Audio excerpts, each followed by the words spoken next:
Good morning, guys, or good afternoon. Whether you're joining me from the present or the future, welcome back to the Cardfight Empire channel. So I have moved, and the plan is to move again here in another month.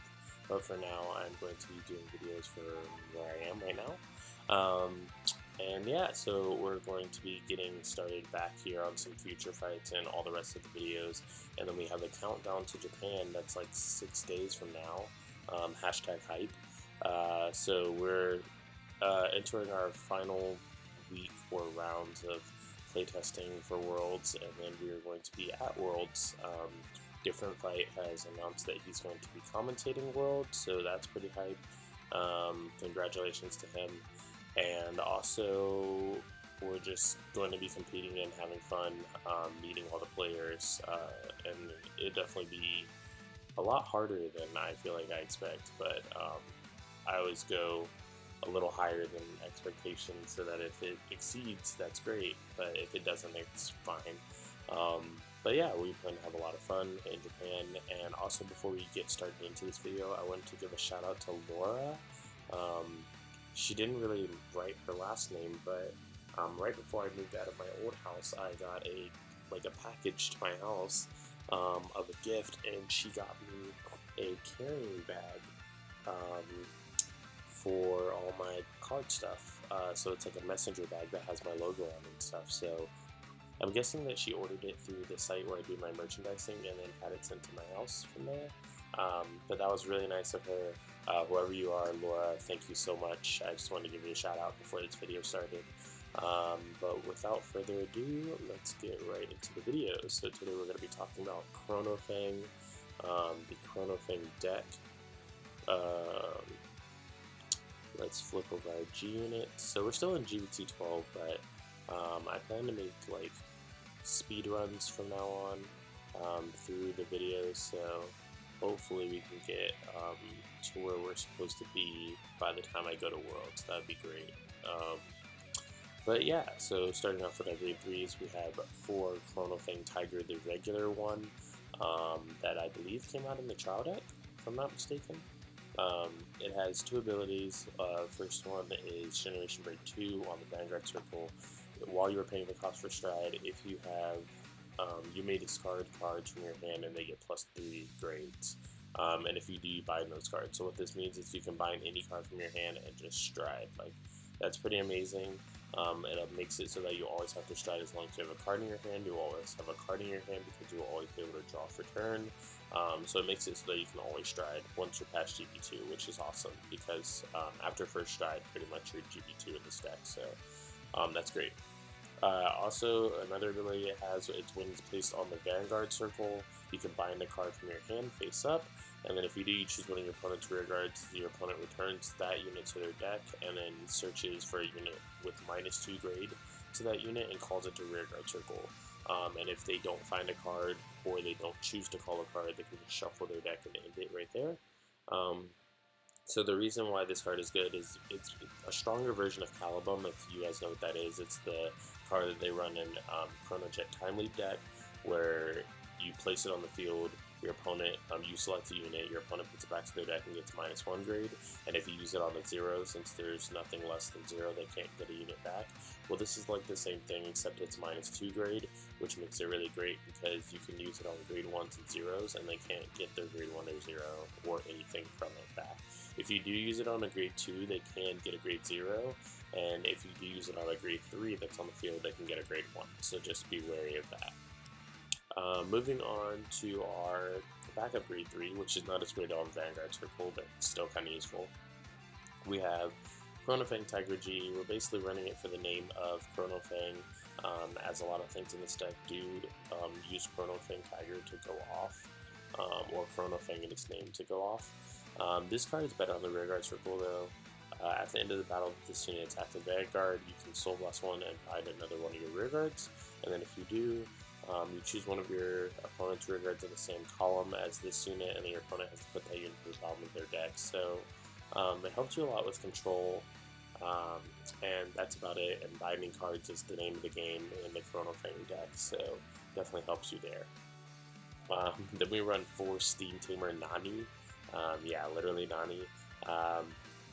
It has two abilities. The first one's on the rearguard circle, and the second one's in the bind zone. The first rearguard one is during your turn, if you have a Vanguard with Chronofang in its name, Suna gets plus 1000 power for every card in your bind zone. So this is pretty cool because it helps you against Narukami, helps you against the leaders when they vanish delete your card, because it doesn't say face up card in your bind zone, it just says bind zone. So the more cards that go in your bind zone, the more powerful this card gets. Also, while it's in the bind zone, you can Soul Blast one at the end of the battle that you're grade 4 with Chronofang and its name attack. So basically after your stride and you attack with your Vanguard, you can Soul Blast one, call this card to the rearguard circle. So it's really good, allows for multi-attacks, and then your Nanis get bigger, like the bigger your bind zone gets, so that's pretty good. Then we have 4 Steam Links Adad Apra. Pretty awkward name of the unit, but its ability is an on-place rearguard skill. When this unit is placed on the rearguard circle, if you have a Vanguard with Chronofang in its name, you can counterblast one and choose one of your other rearguards and bind it face up, and then bind the top card of your deck face up. And then if you do, you draw a card. This unit is plus 3000, and then your opponent chooses one of their rearguards, puts it on the bottom of their deck, and then if your opponent cannot put a card into their deck, you counter charge one. So it's really good because it does like a number of things. It starts filling your bind zone up, you draw a card, it gets 3000 so that it can attack a Vanguard itself. And also your opponent chooses one of their units and goes to the bottom of their deck for control purposes. And then also if they can't, you get to counter charge one, which is basically refunding the part of the cost that matters to you. Next, for our last grade 2, we run 4 Steam Links Nadine. What Nadine does is it has an activation skill in the bind zone. If it's in the bind zone, you can choose to counterblast one and bind the top card of your deck. And if you have a Chronofang Vanguard, you can call this card a rearguard, and this unit gets plus 1000 for each card in your bind zone. So it kind of turns itself into a Nani for the turn, except for Nani is continuous. So if the number of cards in your bind zone changes, Nani's power changes, but Nadine's does not. So this card is best to call out from your bind zone when you already have a lot of cards in your bind zone. That way, if you're pulling cards out of your bind zone, after that it's not affecting Nadine's power, which is pretty good. But you can call this card a rearguard. It gets 1000 power for each card in your bind zone, and then if you have 3 or more cards in your bind zone, you soul charge one, and if you have 5 or more, you draw a card. So pretty good. You draw a lot of cards in this deck, or you end up drawing a lot of cards. So I wish there was a way to time loop in this deck, or that we use time loop in this deck, because then we would be able to use some cards to get our cards back. But you end up decking out pretty fast with this deck because you just go through a lot of resources really fast. But we do run 4 Revolver Draco Kid. Obviously, it's a Zodiac Timepiece Stride Fighter. Why wouldn't we use it? And then we have 4 Arlim, our Unflip PG, pretty simplistic. Then we have 3 each of our remaining grade 1s. We run 3 Steam Links Enemy. So what Enemy does is when this unit is placed, or when this unit is retired from the rear guard or the guard circle, you can bind this card face up. So basically, whenever your opponent shoots it, if they're a Kagura or something, whenever it's being retired, or when you're guarding with it, you can bind this card face up. And then in the bind zone, it has an ability during the main phase that says, counterblast one, put this card into your drop zone, and bind 2 cards from the top cards of your deck. And you choose 2 of your units, and they get plus 3000 power. So this allows you to choose your 9Ks that are already on the board, and you can just use those to be 12K so that you can actually hit your opponent's Vanguard efficiently. And then also it helps build your bind zone because it moves itself to the drop zone, but it binds 2, so it gives you plus 1 in your bind zone from where you started with this skill. Then we have 3 Pushing Advanced Gear Tiger. It has 2 auto abilities as well. The first one is when this card is bound face up other than from your deck. So basically, you can bind it from your hand, from the field, from the drop zone, if that's possible in this deck. I'm forgetting if it is or not. But basically, when you bind it from anywhere that's not your deck, you can bind the top card of your deck face up, and then if you do, soul charge one. Then its Generation Break 2 ability is when this unit is placed on rearguard circle. If you have a Vanguard with Chronofang in his name, this unit gets plus 1000 for each card in your bind zone. So you have a lot of cards like this in your deck. Like, they just become really big after a while because your bind zone gets really big after a while. So it's just to push through with numbers and be successful. No pun intended, this is not great nature. But we do run one Chrono Tigger for our starter. Chrono Tigger has always been the starter for the Chronofang deck, but there is no starter that's come out that is better than it, in my opinion. So we are sticking with this one. Its skill is, it has two skills. The first one is Forerunner, which means that it can move back when it's ridden upon as usual. And then its second ability is during your turn when your opponent's rearguard is put into their deck. Then if you have a Vanguard with Chronofang in his name, you can counterblast one, put this into your soul, and then choose a face-up card from your bind zone, call to rearguard, and it gets 4k. So what this means is that when you ride the original Chronofang Tiger, and then you choose one of your opponent's units and you put it to bottom, by binding a card from your hand, you basically bind a card that you want to call to the field, and then you can use Chrono Tigger to counterblast one, put into the soul, and then call it to field. So it's not that complicated, but it is a cool little combo you can do at the beginning. Then we have 4 Night Barking Gear Tabby as 4 of our crit triggers. This is the Chronofang crit trigger that would be equivalent to the Push to Soul 5k draw, but instead it is a little different since this is Chronofang. It's when you bind it from the rearguard circle, you can shove this unit to Soul +5 draw.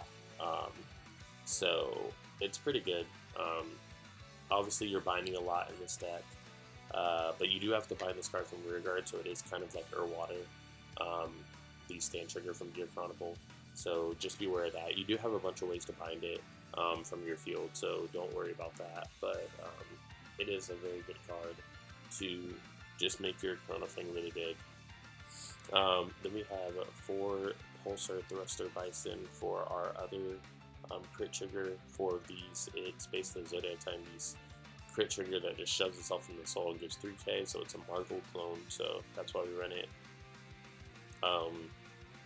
We run 4 draw triggers, Pulsar Fickle Monkey as our draw triggers and our Timepiece, and then we run 4 Time Carving Maiden Urlu.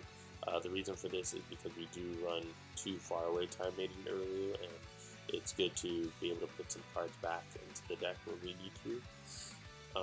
Moving into the G Zone, we have 4 of the new card, Chrono Tiger Gear Glare. So what this card does is it has 2 abilities. The first one is an activation ability that you can activate during the main phase. You Soul Blast one and you choose a card from your G-Zone with the same name as this unit and turn it face up. So you Soul Blast one and flip a Chrono Tiger Gear Glare face up in your G-Zone. And then if you have a Gear Beast Heart card, which you should always, if I'm not mistaken,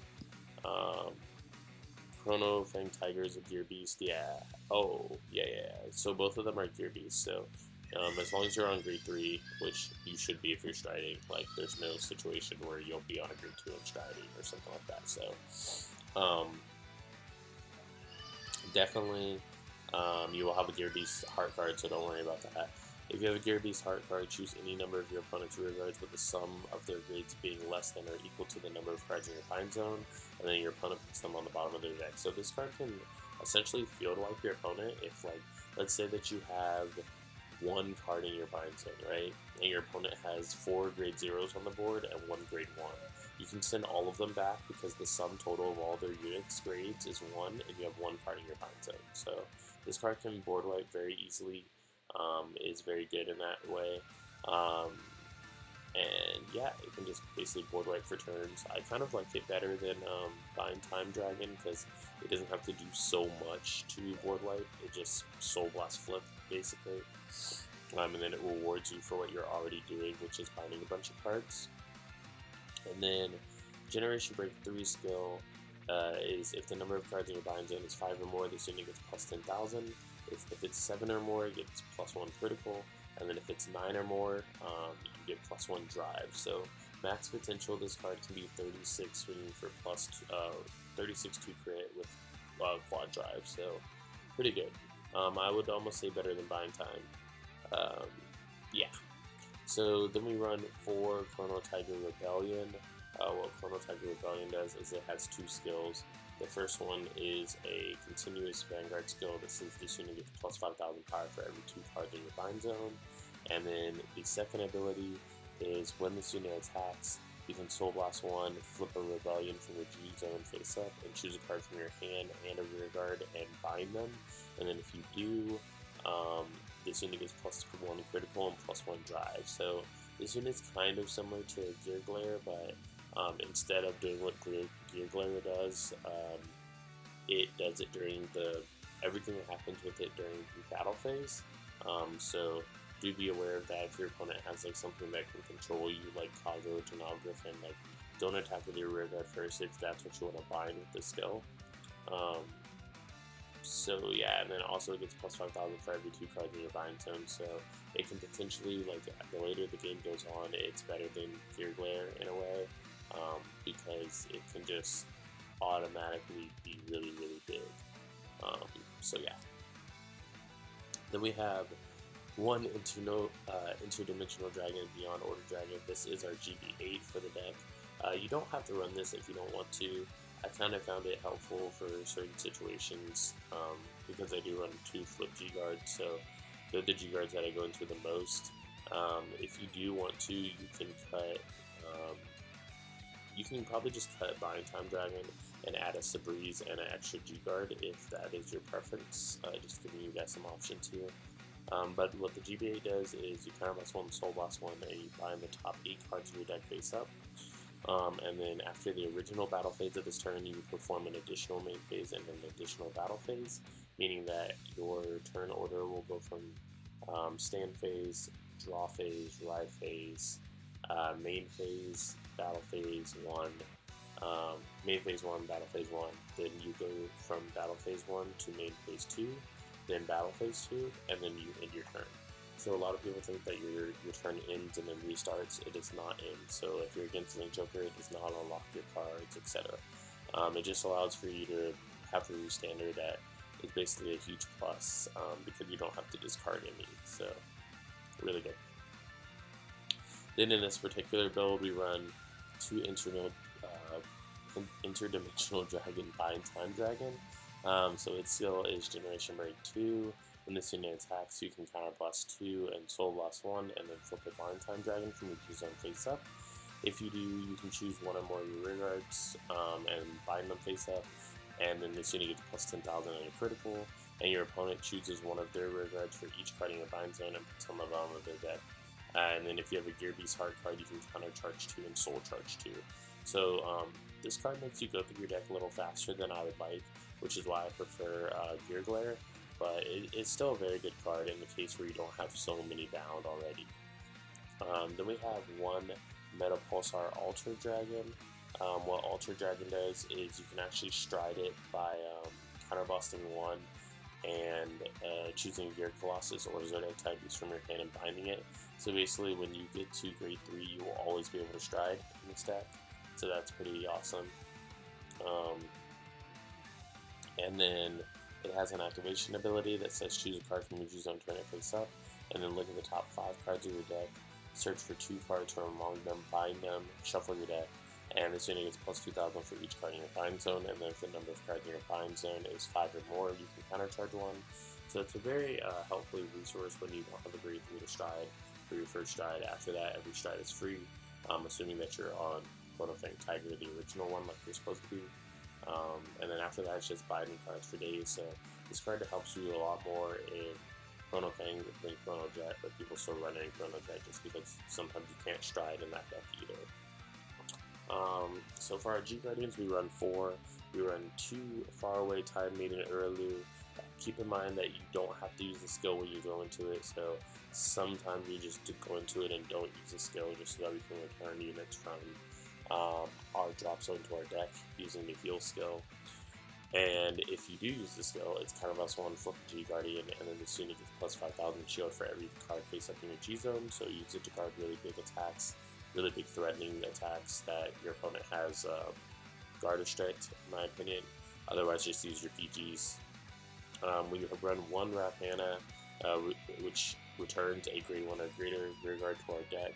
and then we search for one grade 0 card, call it, and then if we call it a card, it gets plus 10,000 shield. So it can be a 36k shield by itself as long as we call grade 0. The main objective grade 0 to call is probably going to be our Night Marking Gear Tabby, just in case you guys are wondering about that. And then our last G-Guard is Retroactive Time Made in Urlu.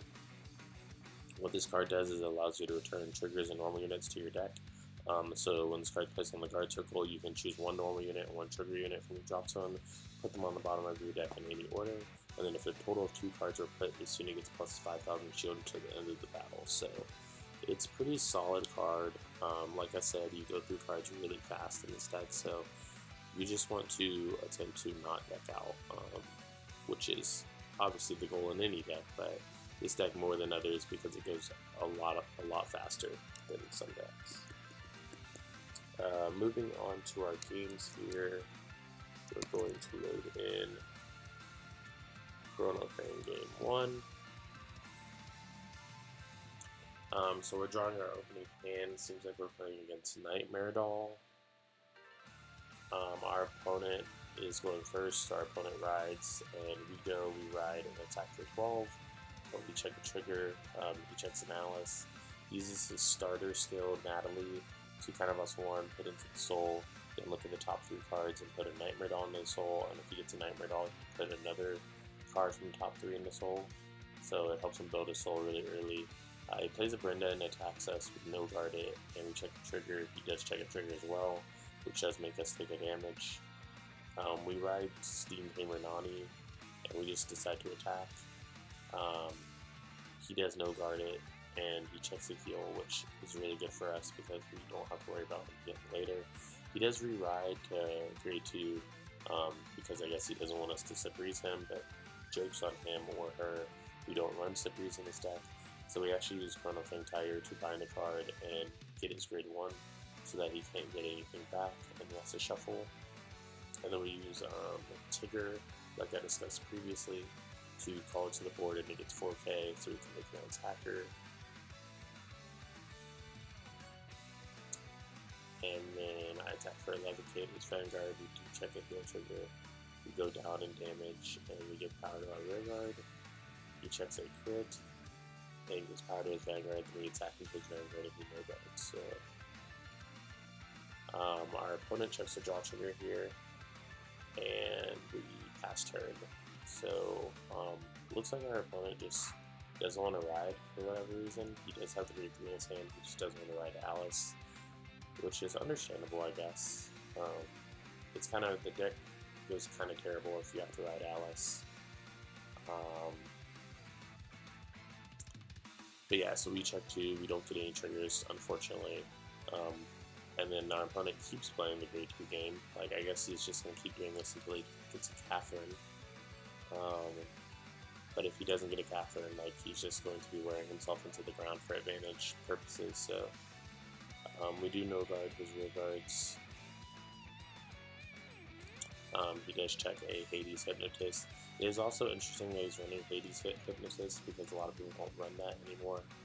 It's a very old card, and every turn we just keep playing cards just to force him into riding. So we're attacking him for 11 this time, then 18. He does choose to PG this, so he's just losing more and more cards from hand while we're just stacking our hand basically. We do check a heal trigger going back down to 4, and we do attack him for 21. And this time he does top deck a Catherine, so he rides it, puts an Alice into the soul, and strides with an Alice. And then he goes into Nightmare Doll Beatrix. He attacks for 16. We take it and we get a trigger, putting power to our Vanguard. And then we PG his Vanguard. He gets a heal trigger, power to rear guard, a PG, and a Brenda. He attempts to use Beatrix skill, but I tell him that he cannot because Brenda is an elf, not a work ward. So we do stride here.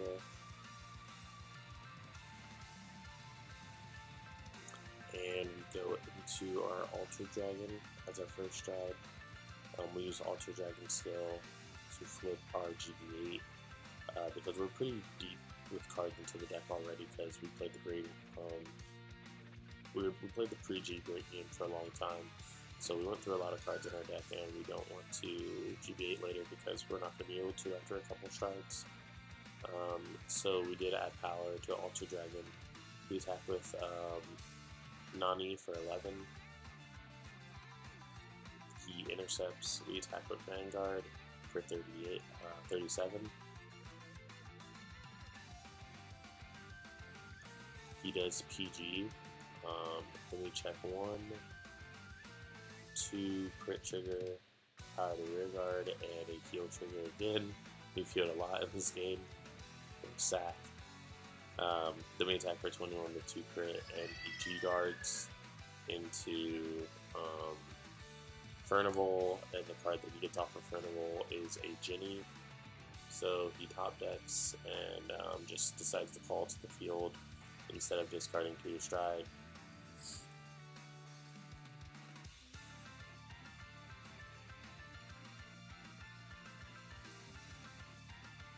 So yeah, I put a note for myself, apparently my future self. My opponent quit right here, like, there's no way that he's getting to this hand with multiple G guards and a PG and 4 damage and all this, and then next turn we would have just finished him anyways. So our opponent just decided to quit before that happened. So yeah, I would say good on him, but he kind of just stayed on grade 2 like for way longer than possible just because he wanted to get to Catherine. So I don't believe that that was in his best interest to do, because unless your deck is specifically tailored to do that, staying on grade 2 for a long time can just be really hurtful to you. It seems like the second game we're playing against Pale Moon again, but this time it seems to be hit the Harry Magia deck. When he rides, I go ahead and go. I attack for 12, he no guards. So they attack us for 9, we 10k, no passive, and he checks a crit, so that ends up working out perfectly for us. We do check our card, he rides Harry, call to grade 2, and then we 2k, no pass, his Vanguard, and then we top deck the Chronofang, which is really good. We were able to find a card and make him put that card to bottom, and he can get a grade 0 if he wishes, but he chooses not to. He just shuffles. We stride. We go into Alter Dragon. Thing good is most of these cards don't cost counterblast, so because we've guarded everything basically, so we don't have counterblast right now. And then we're just deciding to push Advanced Gear and the grade 2 into the bind zone. Then we just attack for 37. We check a grade 3, another grade 3, and a grade 2. So we didn't really push that hard this turn, but we did set up really good for next turn. Our opponent calls Amanda and then uses Cat and Cutie Skill. Uses Cutie Skill to Soul Charge again to call another card. And then attacks us for 17. He forgot to Soul Charge 1 from Carrington, so I told him to Soul Charge 1. And then he attacks us for 31, we no guard. He does check a heal trigger, which sucks for us. And this seems to be the loop attack build with Jacqueline here. So he calls Muriel out of the soul, and then he attacks us again. We're just eating all the damage because we don't really have a defensive type thing right now. As usual, he shoves everything back in the soul. Then we use Chronofang Tiger's G-BT12 to just bind the card and stride.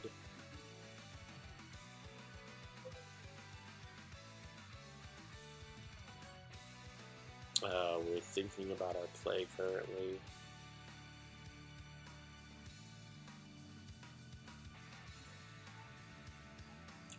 So we decide to go into Chrono Tiger Gear Glare.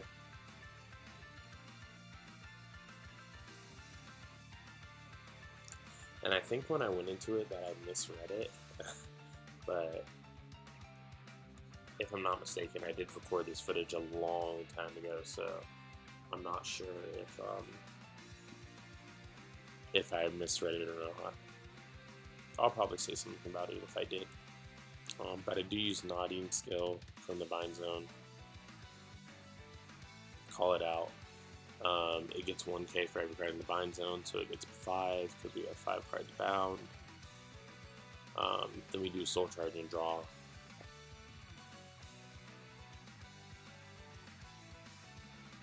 And then we decide to play Adad Apra.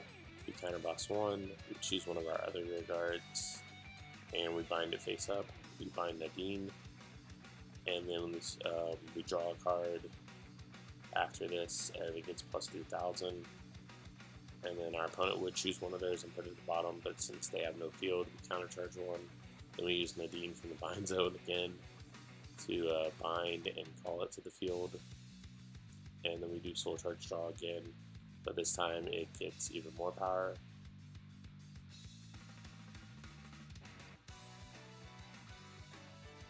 And so now we currently have 7 cards bound.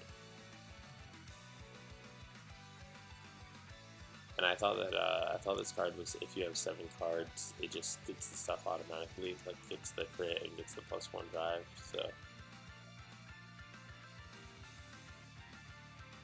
So we attack for 12, then we attack for 37. Check 1, 2, crit to Vanguard, power to rearguard, crit to Vanguard, power to rearguard. And we did check the heal, but our opponent let us know, I believe, that we weren't supposed to get the 4th drive because we don't have 9 cards bound.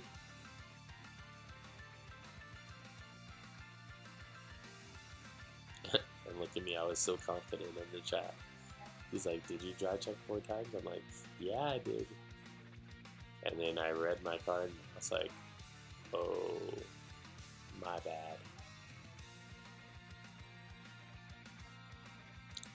So then I just return the go trigger to the deck, shuffle, and then I put the card back in the 4 damage, back into my damage. But he does take 4 damage. It would have been pretty funny if I checked triple critical because he would have just died from there, from 1 damage. But we do use Nani's skill to Soul Blast and call her out. We attack for 30, and then we attack for 22. So we do waste his hand pretty greatly, and we have 8 cards in our deck. Like, I wish that they made an efficient way for Chronofang players to return cards to their deck from the drop zone, because your bind zone's where everything goes, so it's kind of like, you know, it makes you wish you had a more efficient way to do things.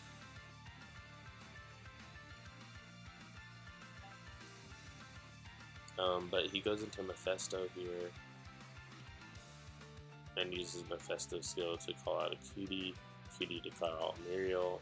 So he has his Muriel squad pumped up real high right now. I'm actually really scared with this hand because I don't have a PG or G Guardian. And I go, please don't hurt me, I'm just a small child. And he says he's not going to hurt me, he's going to crush me. So I start crying in the chat. But on a serious note, I do hit a draw trigger here, and I top deck a 0, which is going to help us. So we do guard for a 2 to pass. He does check a stand trigger, which I'm like really sad about that. And then he does attack for 26, we drop 2. And then he attacks us for 34, we drop 2. All his cards go into Soul. We top deck and we stride using the bind zone here. We go into Gear Glare again. We used Adad Apra to bind our card, call it back. And then we draw a card off of that, which is pretty risky at this point because we just have no way to like actually do what we want to do.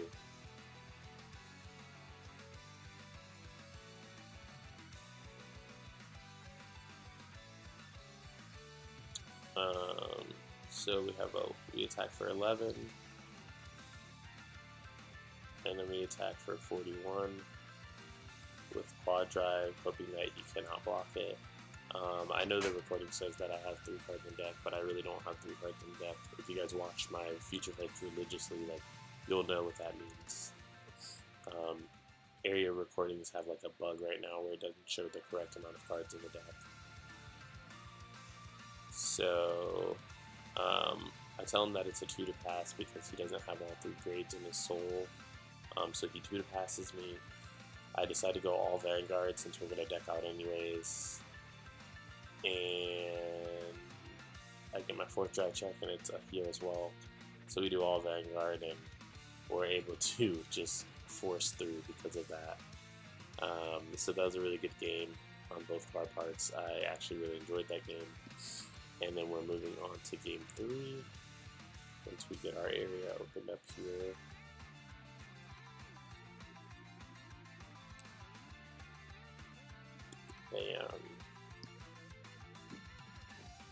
Alright, so we're loading up our Chronofang 3, game 3. This game we're actually playing against Genesis. Seems to be the Revelation Genesis deck. They attack us, we take a crit, then we play some cards to early rush. He no guards. And it's kind of good to early rush with this deck because you're able to just like bind your card and reset your field most of the time. So they do stay on grade 2, which is pretty interesting. We check the go trigger and heal. We use Chrono Tiger skill, Chronofang Tiger skill, to make them put their starter back to their deck and shuffle. And then we use Chrono Tiger skill, kind of plus 1 into soul, and then call out a card that gets 4k.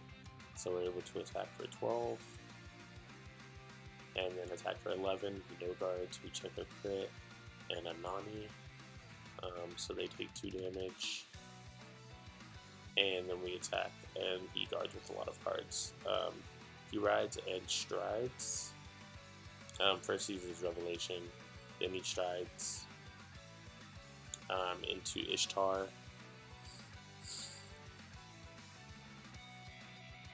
If he was just going to soul charge anyways, he should have just soul charged on the Revelation, in my opinion. Like if he was going to use Amaruta skill anyways, like he should have just soul charged so that he had more soul. But he does play Kotonoha and use Revelation. Plays Menial, Revelation. And then he kind of lost 1, his Menial gets 9k power.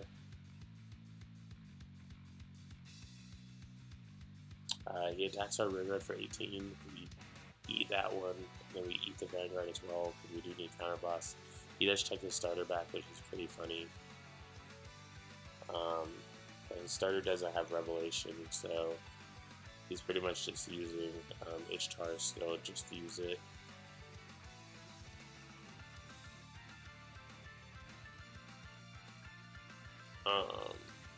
And I tell him that it didn't have Revelation, but it doesn't really matter because he's going to use Ishtar again.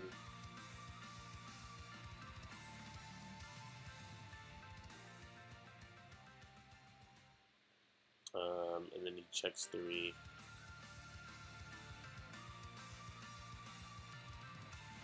And then he restands both, so we take 1 damage.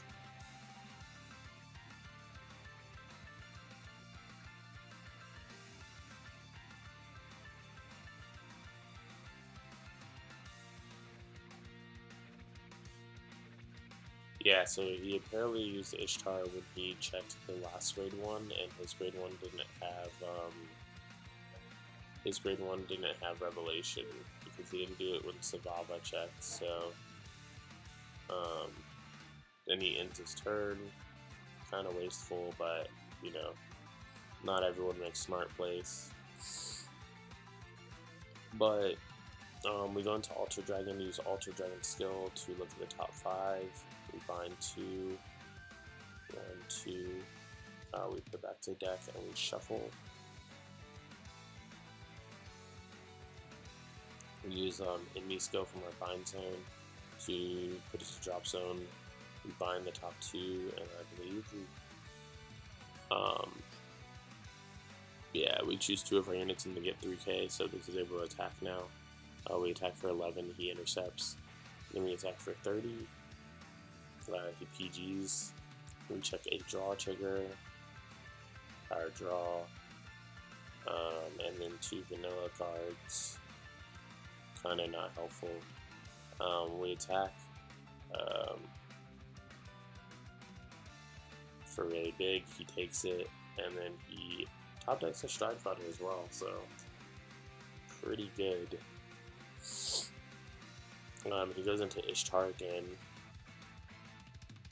He uses Revelation to look at the top card. He decides to put it back on top.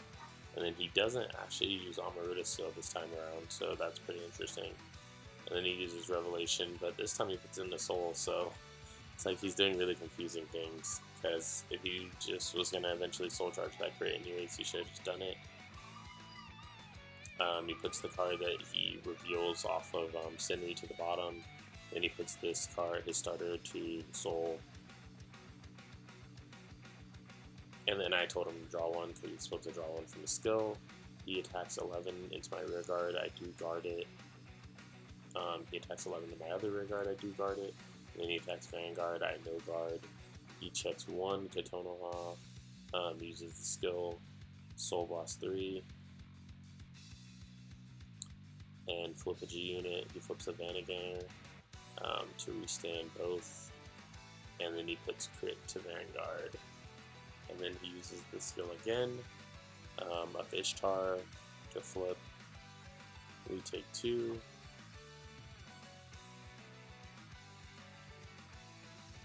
And then he attacks us for 11k for a Vanguard.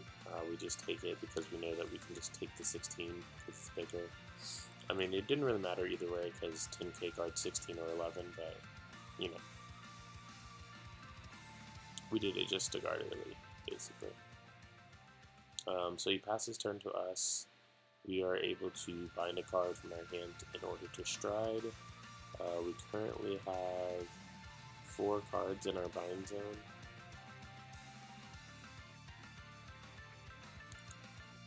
So here I decide to go into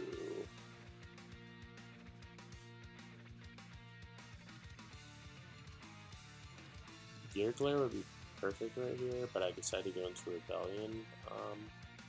I think I went into Rebellion so that I can bind Nani and call it back.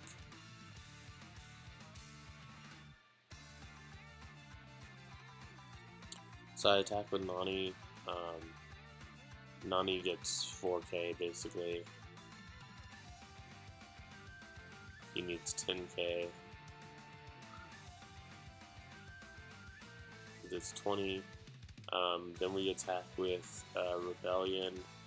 We Soul Blast 1 and bind a card face up. We bind a card and we bind a card from our hand.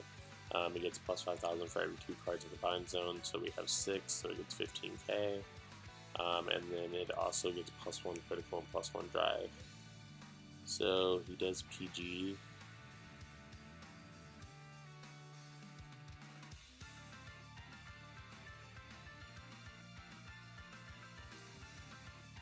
Yeah, so he PG'd and discarded Sindri. We check a crit trigger, a Stride Fodder, another Stride Fodder, and another crit trigger. Cerrado just put the crit trigger there. We Soul Blast 1 to call Nani back. We attack for 14.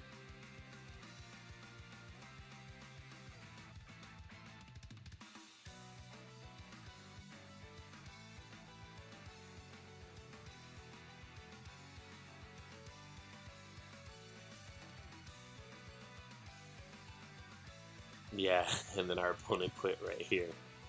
And I put a plus ultra. But anyways, guys, yeah, our opponent quit right here. I think that they were going to lose anyways. We have 2 PGs, a G-Guard, and 2 Stride Fodders in our hand, and they would have to struggle to stride next turn unless Amaruta, yeah, they don't even have 3 Revelation cards in their soul, so they would literally have to struggle stride, which is what we call it when they drop 2 or more cards, and then we would just PG or G-Guardian, whatever assault they would do. And then we also can take the damage because we're at 4, so I'm pretty sure he's going to lose that game anyways, but That has been the video on Chronofang. I hope you guys enjoyed this future fight. If you did, make sure to like, comment, subscribe.